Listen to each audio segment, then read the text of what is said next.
Kemi Badenoch. Mr. Speaker, last week the Prime Minister didn't seem to want to talk about appointing fraudsters to his cabinet. In fact, he seemed to want to talk about immigration. So let's talk about immigration. He has relaunched yet again. Many new targets, 6 milestones, 5 missions. But why was cutting immigration not a priority? Speaker, I'm glad she now wants to talk about immigration. Last week she said she didn't, and for good reason. Because the previous government presided over record high levels of immigration. The figures just a few weeks ago, nearly 1 million on net migration. That is unprecedented. A one-nation experiment in open borders under the last government. And she was the champion. She stood up and praised the then Tory Home Secretary for listening to her on removing caps on migration visas. So she was applauding it. Now she's furious about what she was campaigning for. We will drive it down. We will drive down lawful migration. We'll drive down illegal migration. Mr. Speaker, he talks about open borders. He was the one campaigning for free movement. I was in this House asking for a lift on skilled migration. He was there supporting all of the people who should not have been in this country. He wanted us to relax immigration. But as he's so keen to talk about the past, let's look at his record. 4 years ago, the Prime Minister signed a letter demanding that foreign criminals be allowed to stay in Britain. Dozens of Labour and Liberal Democrat MPs repeatedly signed these letters insisting that rapists and murderers be allowed to stay here. One of those criminals, Ernesto Elliott, had 17 convictions, including for knife crime. After his deportation was blocked, Elliott went on to murder someone. He was able to stay here and murder because people like this man campaigned against deporting criminals. Will he apologise for signing these letters?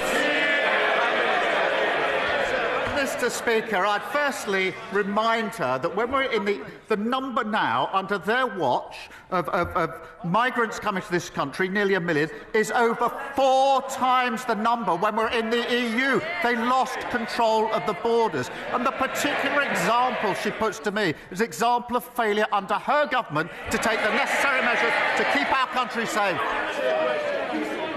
Mr. Speaker, this is a ludicrous assertion. He is the one who was repeatedly signing letters. He even asked us to pause all deportations. He doesn't want to talk about his past, Mr. Speaker, but that letter is just the tip of the iceberg. There is more.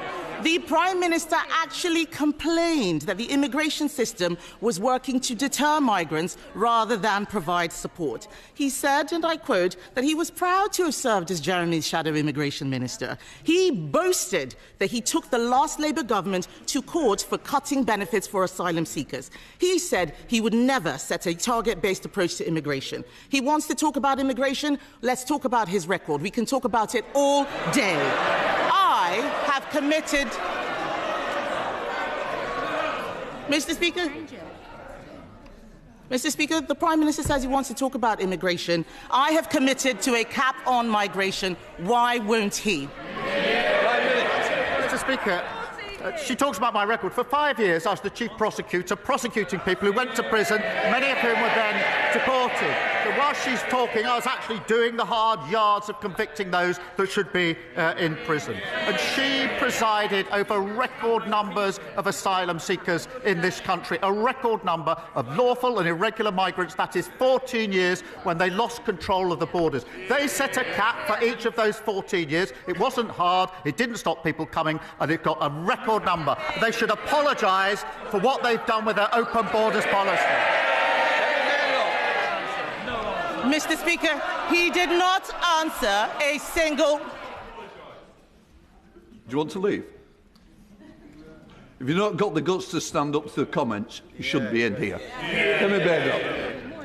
Mr. Speaker, he did not answer a single question. He never answers questions. He wants to talk about the past. The fact is, we've acknowledged where things went wrong. He will never take responsibility. He will never take responsibility. The fact is, he has scrapped a deterrent that the National Crime Agency has said we need. Since he came into government and scrapped the Rwanda deterrent, small boat arrivals have increased by nearly 20%. His own MPs are complaining about having to house asylum seekers. So can the Prime Minister tell the House how much more his government will spend on hotel accommodation because he scrapped the deterrent? Prime Minister. Mr. Speaker, I'd invite her to tell us what went wrong under the last government, but it'd take us all afternoon. Mr. Speaker, we are going to smash the gangs that are running this vile trade. We signed a landmark agreement with Germany this week. Order. Mr. Philp, you've been very loud. I think now we're going to have a little bit of silence from you, Prime Minister.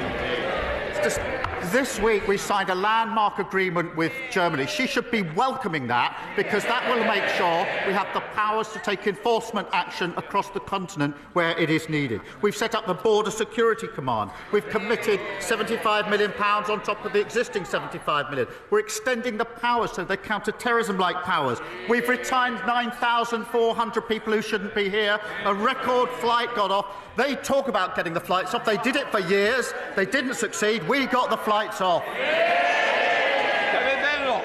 Mr. Speaker, he says he wants to smash the gangs. The only thing he's smashed is his own reputation. The fact is, what he has been agreeing is not going to do anything. The cost of the Iraq agreement is £500,000. That won't even buy a house in his constituency. Many of the things he's taking credit for are our agreements. Let's talk about what he put in his manifesto.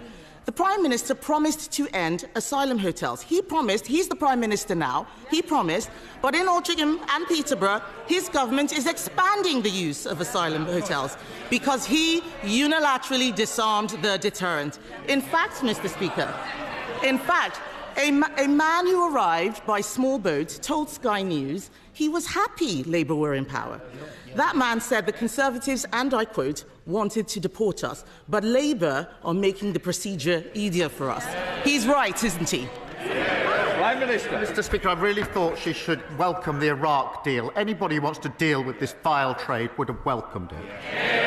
She should also welcome the German deal that we did this week. Many of the boats that are finding their way to the Channel are coming through Germany. That is well documented. There's been a difficulty in taking enforcement action, which if she spent more time researching that than her terrible jokes, she would know about.